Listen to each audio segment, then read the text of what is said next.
এই দুনিয়ার মায়া ছেড়ে কেউ মরতে চায় না, কিন্তু মৃত্যু সবার জন্য অবধারিত। পৃথিবীর প্রত্যেকটি মানুষকেই মৃত্যু গ্রহণ করতে হবে। কিন্তু বাংলাদেশে এখন কি শান্তিতেও কেউ মরতে পারবে না, অথবা মরেও কেউ কি শান্তি পাবে না? হ্যাঁ, বলছিলাম হুমায়ুন কবিরের কথা, যিনি ছিলেন সাবেক মন্ত্রী। তিনি হাতে হাত করা নিয়ে মৃত্যুবরণ করেছে হসপিটালে। এরও আগে দেখলাম নুরা পাগলা, যিনি মারা গেছেন, তার 10-15 দিন পরে তার কবর থেকে লাশ উত্তোলন করে আগুন দিয়ে পুড়িয়ে দেওয়া হয়েছে জনসমক্ষে।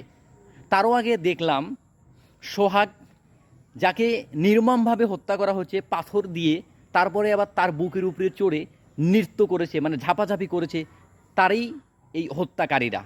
এ কেমন বর্বরতা, এ কেমন অমানবিকতা, এ কেমন হিংস্রতা! বাংলাদেশের মানুষ এতটা নৃশংস, এতটা অমানবিক আচরণ কেন করতেছে আরেকটা মানুষের সঙ্গে, একটা মৃত লাশের সঙ্গে, অথবা মৃত্যু পথযাত্রীদের সাথে? এটা কোনো ভালো লক্ষণ নয় একটা দেশের জন্যে, যে দেশে মানুষ শান্তিতে মৃত্যুবরণ করতে পারে না, অথবা মৃত্যুবরণ করার পরেও শান্তি পায় না।